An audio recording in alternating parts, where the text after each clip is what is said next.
Hello, everybody, and welcome back and happy Monday. I hope you all had a great weekend. And if you're into football, then I hope your team won.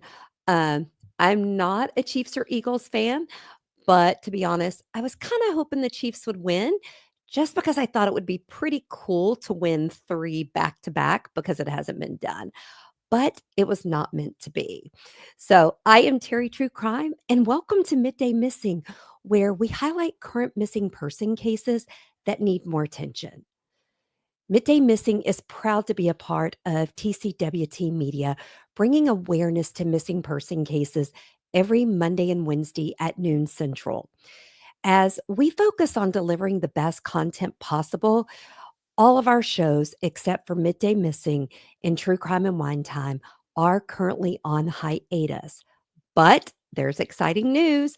True Crime and Wine Time is now airing every Thursday at 8 p.m. Central, 9 p.m. Eastern, giving you weekly deep dives into shocking true crime cases paired with the perfect wine or cocktail. We also have a special announcement in case you haven't heard or seen on our social media. True Crime and Wine Time is going live in person. So on Saturday, May 3rd at Hamilton Pool Vineyard and Farm, that's right, we're bringing our signature deep dive into the shocking case of the Austin, Texas yogurt shop murders to the stage. And you can be there in person to experience it with us. Tickets are officially on sale now, so don't wait. Grab yours and join us for a night of crime, wine, and unforgettable conversation. Now, if you want more of True Crime and Wine Time or Midday Missing and you want to support the team, you can join the TCWT membership community here on YouTube. All you've got to do is click join, and we have a couple of different tiers. As a channel member, you will get early access to shows and episodes before they're available to the public. You will also get exclusive content. You will also get special badges and emojis, and our in person live shows. We will stream them for our channel members so that they can join us virtually. So, like I said, if you're interested, just click the join button on our YouTube channel page. You'll get more details and membership options. Now, today's case. Oh boy. Sorry, guys. Allergies are getting me again. This first case today is the perplexing case of Gerald Michael Holmes, who vanished from Richland County, South Carolina in 1996. But let's first start with the last place Gerald was seen, Wayde's Pool Hall. Now, it was a small town establishment full of chatter, cues breaking on the table, and drinks being passed around. Now, on the evening of July 21st, 1996, 25-year-old Gerald Holmes, who is known to friends as Little Mike, visited Wayde's Pool Hall with companions. Now, witnesses recall him leaving alone sometime around midnight, and that is the last confirmed sighting. And guys, here's the thing, leaving alone isn't inherently suspicious. I mean, let's think about it and let's be real. How many of us have left a pool hall, a pub, a bar, a restaurant alone around midnight? But guys, the difference here is that Gerald was never heard from again. Now, the following morning at around 8:30 a.m., authorities discovered Gerald's rental car and it was found burned on Pickle Hill. It was just a couple of miles from his aunt's house. Guys, burned. Okay. That's a deliberate act. Okay. That is somebody who's wanting to get rid of evidence, in my opinion, because I have never heard of a car just spontaneously combusting. Now, I am a girl, not into cars, so maybe I am naive, but to the best of my knowledge, that doesn't happen except for in TV shows. So now here's the kicker. Gerald was using a rental car because his personal vehicle was in the shop. And I think that adds a little bit more intrigue and layers to this case because that leads me to think someone was targeting him specifically, or makes me wonder, did he witness something that put him in danger? Because, like I said, he wasn't driving his own car. Now, 2 days later, on July 23rd, yes, my birthday, Gerald's girlfriend reported him missing. Okay, seriously? I want to know why the police didn't talk to the rental car company. Because if they found his car burning or the rental car burning the next day, shouldn't they have contacted the rental car company, got the name who was renting that car, went to the home, reached out to family, done something? Because why did nothing happen until his girlfriend reported him 2 days later? Because 2 days in a missing person case is 2 days too long. Okay. Now, the police, you know, his girlfriend called, reported him missing, went to his apartment, okay, where they found signs of a break in. So, once again, if police, when they found the car burned, would have went to his house to talk to him, they would have found the evidence that his house had been broken into. Okay. So 2 days, once again, ball got dropped. But oddly, nothing was stolen from Gerald's apartment. Now, his personal belongings remained untouched, and there were dishes left in the sink. Guys, not shaming anyone for leaving their dishes in the sink because if it was my house, the dishes would be in the sink because I unload the dishwasher. Double H loads the dishwasher. Anyway, different story. But to me, it's almost like someone was searching for something or trying to send a message by the way they described that his apartment was. And the scene raises another question. Was Gerald targeted at home first, or did something happen after he left the pool hall? Because the last confirmed sighting was leaving the pool hall. Did he go back to his place? Did he leave again? I mean, back in 96, cameras were not as around as they are today. To be honest, I'm not sure when cameras became the thing, but they are now. But Gerald was described as a devoted father with a strong relationship with his son and his son's mother.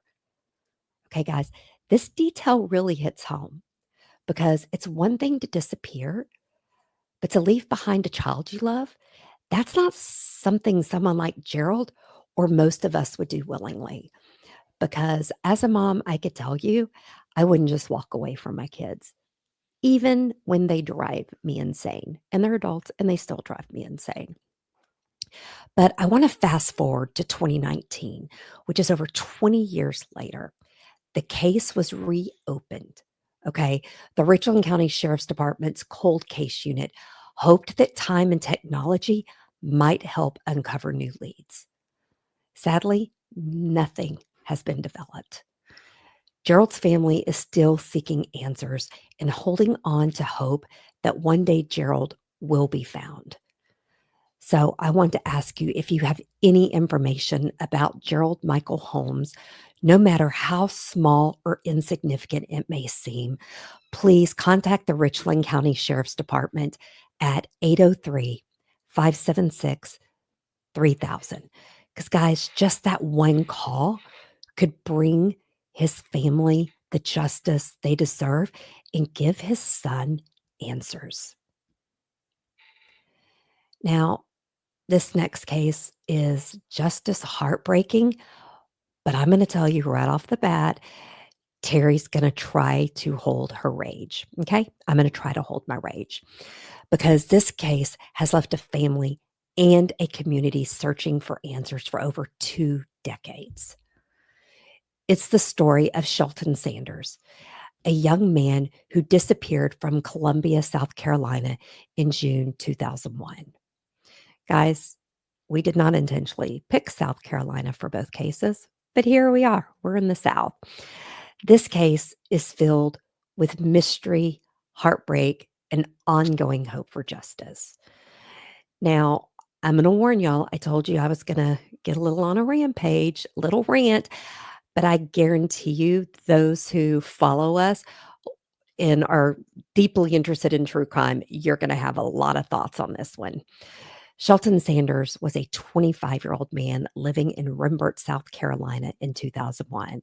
He was a vibrant young man with a promising future. And guys, he was described by his loved ones as extremely hardworking, intelligent, and a deeply caring person.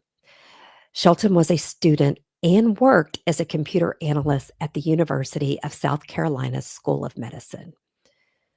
Now, June 19th, 2001 was just another day, or so it seemed. He attended classes as he did any other day. Then he and his college roommate, Mark Anthony Richardson, were planning a bachelor party for a friend, and they were out scouting hotel rooms in Columbia to reserve for this fun event. That evening at around 8:30 p.m., Shelton called his mother to let her know he would be going back to Rembert that night. But guys, he never made it. And his family knew something was wrong when he didn't show up for work the next day or answer his phone, because this was unlike him. Shelton always had his phone with him, and he picked up the phone when it rang. It's not like me, who leaves my phone laying around everywhere, okay? Now, Shelton's parents made a missing persons report, and police conducted a search, but they found no real evidence, and the case became cold. Now, a couple of years later, Shelton's 1988 Oldsmobile Regency was found backed into a parking spot at Greenbrier apartment complex in Columbia. Okay, how was it not found for a couple of years? Did they not put out a bolo on his car? I mean, there was so many questions. There wasn't as much to find when I looked, but how? 2 years? I don't get it. Now, Shelton's friend and roommate, Mark Anthony Richardson, who had been with him the night he disappeared, became a person of interest, which is normal if you're the last person seen with somebody or if you find somebody's body. Guess what? You're going to be a person of interest. Okay. Now, Richardson was questioned, and guys, sit down and hold on. Okay. In the interview, he said, "Let me ask you a hypothetical question. Is there such a thing as an accidental death in the state of South Carolina?"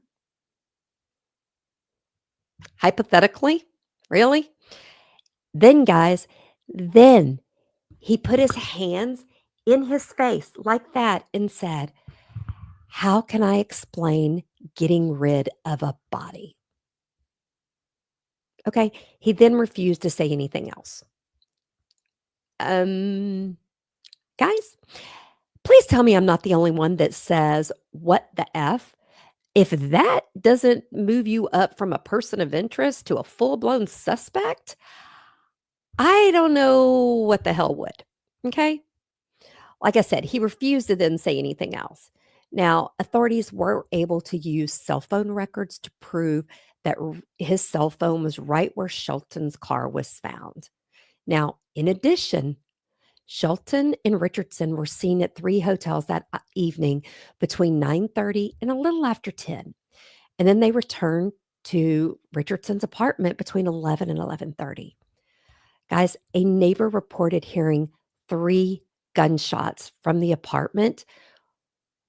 I mean, and when he went to check it out, when the police went to check it out, Richardson told him it was just my car backfiring.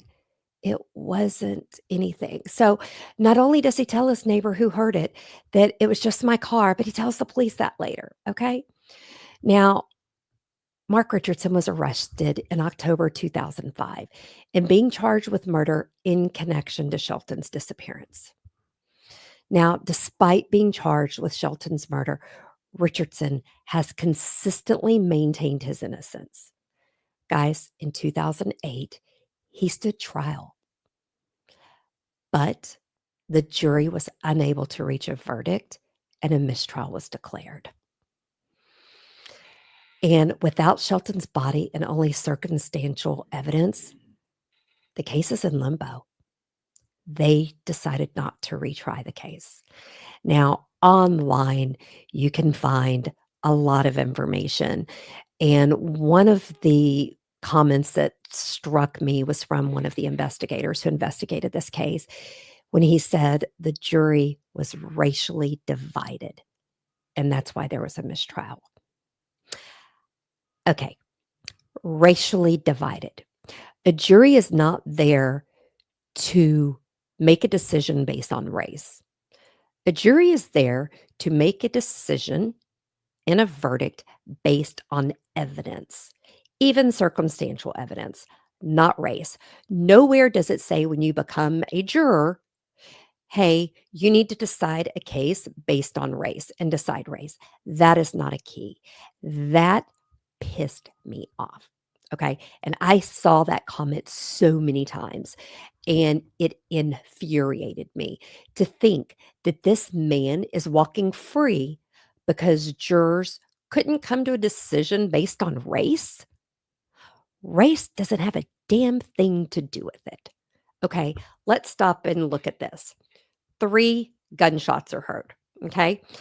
And then the suspect says, oh, it was my car backfiring. Well, you're in your apartment and the gunshot was in your apartment. I don't think your car's in your apartment. Okay. Then when police talk to you, you ask a hypothetical question. Is there accidental murder? To the best of my knowledge, 3 gunshots is not accidental. Accidental is when a gun goes off once, not 3 times. Then for the suspect to drop his head in his hands and say, how do I explain getting rid of a body? Okay. I haven't read all of the court documents. I haven't read everything, but I'm here to tell you, unless the defense put up a great case and made me think that I couldn't, with beyond reasonable doubt, say this man was guilty, I would have found him guilty on those 3 things. So, and I don't care what color he is. He could have been a purple people eater for all I care. Um, but I would have found him guilty. Now, the only plus side to this is that because they haven't retried him, if and when Shelton's body is found, hopefully they will have more evidence and they can try this case again. Now, Shelton's family has been relentless in the pursuit of answers. His father and siblings have worked tirelessly to keep his memory alive and advocate for justice. They have organized visuals. They've raised awareness in the media. They've even offered a $50,000 reward for information leading to Shelton's whereabouts. I mean, they assume he's deceased, so they want his body. But the message is clear. They will not rest until they know the truth. And without resolution, the family continues to grapple with an agonizing void in their life. They've lost a son, a brother, and a beloved member of their family. And for over 20 years, they've carried the weight of unanswered questions. Now, just last year, Shelton's sister had a booth at CrimeCon in Nashville where she told her brother's story and wanted to send a message that the family is not giving up until they get justice for Shelton. So I applaud her because that cannot be easy. And cases like Shelton's are a harsh reminder of how quickly someone can vanish and how difficult it can be to piece together the truth. Okay, this young man had so much potential, and his family's dedication to keeping his story alive is a testament to their love and resilience. And I can't help but wonder what else might be out there. Maybe someone remembers a detail from that night, and it doesn't matter how small. Maybe someone who's afraid to come forward before is ready to talk now. Maybe his roommate, Mark Richardson, talked to somebody. Maybe he got drunk and shared his dark secret. Maybe he told a new love interest. Now, maybe, just maybe, Mark Anthony Richardson will be a man, step up, and tells what he knows. Okay. I mean, let's be honest here, guys. You do not say to the police, how do I explain getting rid of a body if you had nothing to do with the disappearance of your roommate? And I'm going to use my little air quotes, friend, because that's not a friend to me. But guys, I want you to remember every piece of information matters, no matter how little it is. So if you have any information about Shelton Sanders' disappearance, please contact the Richland County Sheriff's Department at 803 576 3000 or Crime Stoppers at 1-888 CRIMESC. Tips can also be submitted anonymously. Shelton's family deserves answers, and your information could be the key. Mark, you could step up and do the right thing. You've had 20 more years to live. Let this family have peace. Now, I want to thank you all for joining me today. I hope to see you again on Wednesday for another episode of Midday Missing. It feels great to be back. There was a lot of work going on while we were off air, but definitely happy to be back. Now, don't forget, you can also join our Facebook group and follow us on all social media channels. I am going to ask you to please share Gerald and Shelton's posters, which will be posted on our social media after this ends. Also, coming this week is a new Facebook page for Midday Missing. It will be a page just for missing person flyers and case information. We decided we did not want to flood True Crime and Wine Times podcast page with all the missing person flyers. We will still post there, but we will put every missing person flyer on Midday Missing's Facebook page and any other cases that we are sent, tagged in, or told about, we will also post there. Now, we will check and make sure they are legitimate. As I've said before, there's a lot of people out there trying to scam people, and I see missing person flyers all the time that I'm like, wait, I've seen that face before with a different name. And when I go check it out, find out it's a scam. So Midday Missing will be the channel that you can find everything. So what I want to ask all of you, if on your social media pages you see a missing person case, please let's build the Midday Missing Facebook page to make it a platform and a safe space for all missing person flyers to go, not just the cases that we're able to cover here on Midday Missing. Like I said, I will not be posting any funnies there. You will not be seeing chitter chatter. It will truly be Midday Missing and missing person flyers only. So, and as always, you can catch all of our shows right here on our YouTube channel, and you can listen to True Crime and Wine Time, the podcast, on your favorite podcast platform. And if you would be so kind, please like the video for today, subscribe to our channel. It truly helps the algorithm, which I don't even understand the whole algorithm thing, but it helps more people find us.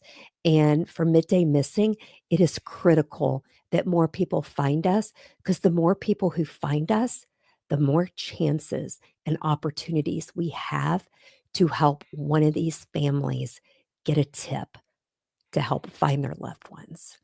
So, guys, until next time, stay safe, watch out for crime, and as always, enjoy your wine time, guys. I will see you on Wednesday. Take care.